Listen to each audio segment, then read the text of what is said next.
प्रिय मित्रों, आज हम आप लोगों को एसएससी, रेलवे और सभी कॉम्पिटिटिव एग्जाम में पूछे जाने वाले मेंसुरेशन के महत्वपूर्ण सूत्रों के बारे में बताएंगे। आज हम मेंसुरेशन को दो भागों में बांटते हैं, एक 2D और एक 3D में।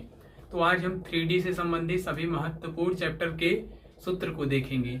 तो देखिए, हमारा पहला चैप्टर क्या है? घन। घन को हम इंग्लिश में क्या कहते हैं? क्यूब। तो घन का वॉल्यूम क्या होता है? ए क्यूब।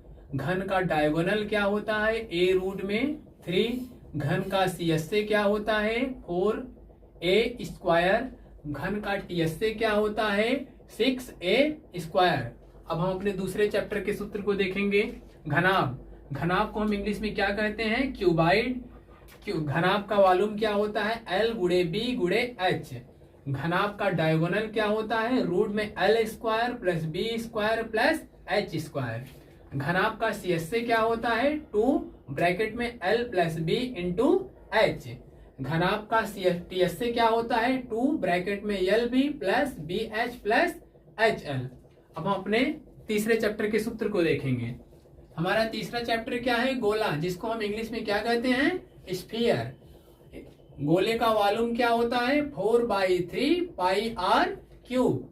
गोले का सीएसए क्या होता है? 4 पाई आर स्क्वायर। गोले का टीएसए क्या होता है? 4 पाई आर स्क्वायर। अब हम अपने चौथे चैप्टर को देखेंगे। चौथा चैप्टर हमारा क्या है? अर्धगोला, जिसको हम इंग्लिश में क्या कहते हैं? हेमीस्फीयर। हेमीस्फीयर अर्थात अर्धगोले का वॉल्यूम क्या होता है? 2/3 पाई आर क्यूब। अर्धगोले का सीएसए क्या होता है? 2 पाई आर स्क्वायर। अर्धगोले का टीएसए क्या होता है? 3 पाई आर स्क्वायर। अब अपने चैप्टर नंबर 5 के सूत्र को देखेंगे। हमारा पांचवा चैप्टर क्या है? बेलन, जिसको हम इंग्लिश में क्या कहते हैं? सिलेंडर। तो बेलन का वॉल्यूम क्या होता है? पाई आर स्क्वायर एच। बेलन का सीएसए क्या होता है? 2 पाई आर एच।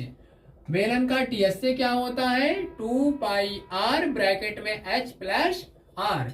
अब अपने छठवें चैप्टर के बारे में पढ़ेंगे। हमारा छठवां चैप्टर क्या है? शंकु, जिसको हम इंग्लिश में क्या कहते हैं? कोन।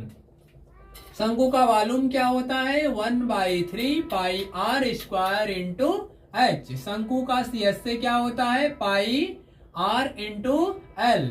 शंकु का टीएसए क्या होता है? पाई आर ब्रैकेट में एल प्लस आर। तो ध्यान दीजिए, हमारे सूत्र में जहां कहीं भी ए है, ए का मतलब क्या है? भुजा। एल का मतलब क्या है? लंबाई। बी का मतलब क्या है? चौड़ाई। और जहां कहीं भी एच है तो एच का मतलब क्या है? ऊंचाई। जहां आर है वहां आर का मतलब क्या है? त्रिज्या। और ध्यान दीजिए, हमारे बेलन और शंकु के फार्मूले में जहां कहीं भी एल आया है तो वहां एल का मतलब क्या होता है? तिर्यक ऊंचाई। और ध्यान दीजिए, टीएसए को हम पूरा हिंदी में क्या बोलते हैं? संपूर्ण पृष्ठीय क्षेत्रफल। और पाई का मान हमेशा हमें 22/7 रखना पड़ता है। वॉल्यूम को हम हिंदी में क्या कहते हैं? आयतन। डायगोनल को हम हिंदी में क्या कहते हैं? विकर्ण। सीएसए को हम हिंदी में क्या कहते हैं? वक्र पृष्ठ। अब हम आपको सभी चैप्टर के फार्मूलों को हिंदी में भी बता देते हैं। तो देखिए, अगर हमसे कोई पूछेगा घन का आयतन क्या होता है तो भुजा का स्क्वायर। कोई पूछेगा घन का विकर्ण क्या होता है तो भुजा रूट में 3। घन का वक्र पृष्ठीय क्षेत्रफल क्या होता है तो 4 गुणे भुजा स्क्वायर। घन का संपूर्ण पृष्ठीय क्षेत्रफल क्या होता है तो 6 गुणे भुजा स्क्वायर। और दूसरा चैप्टर घनाभ, अगर कोई हमसे पूछेगा घनाभ का आयतन क्या है तो हम बताएंगे घनाभ का आयतन बराबर लंबाई गुणे चौड़ाई गुणे ऊंचाई। हमसे कोई पूछेगा घनाभ का विकर्ण क्या होता है तो रूट में लंबाई का स्क्वायर प्लस चौड़ाई का स्क्वायर प्लस ऊंचाई का स्क्वायर। हमसे कोई पूछेगा घनाभ का वक्र पृष्ठीय क्षेत्रफल क्या होता है तो हम बताएंगे 2 कोष्टक में लंबाई प्लस चौड़ाई कोष्टक बंद ऊंचाई। हमसे कोई पूछेगा घनाभ का संपूर्ण पृष्ठीय क्षेत्रफल क्या होता है तो हम बताएंगे 2 ब्रैकेट में लंबाई गुणे चौड़ाई प्लस चौड़ाई गुणे ऊंचाई प्लस ऊंचाई गुणे लंबाई।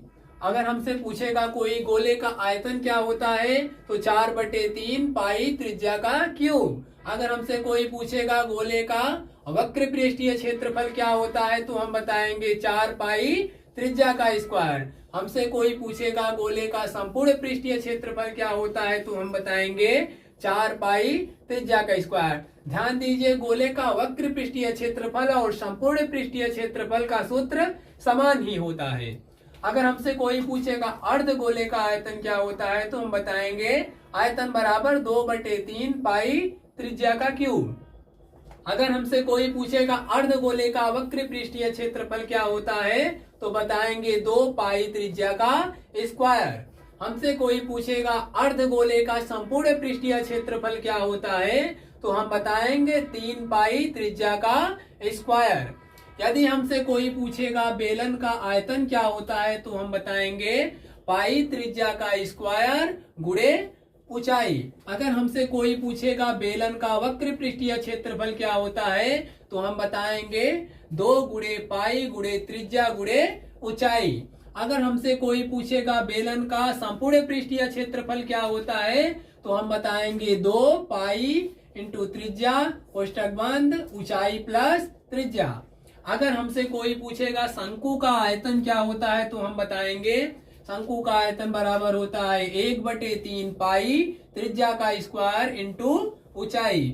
अगर हमसे कोई पूछेगा शंकु का वक्र पृष्ठीय क्षेत्रफल कितना होता है, तो हम बताएंगे पाई गुणे त्रिज्या गुणे तिर्यक ऊंचाई। अगर हमसे कोई पूछेगा शंकु का संपूर्ण पृष्ठीय क्षेत्रफल क्या होता है, तो हम बताएंगे पाई गुणे त्रिज्या कोष्टक बंद तिर्यक ऊंचाई प्लस त्रिज्या। तो आज हम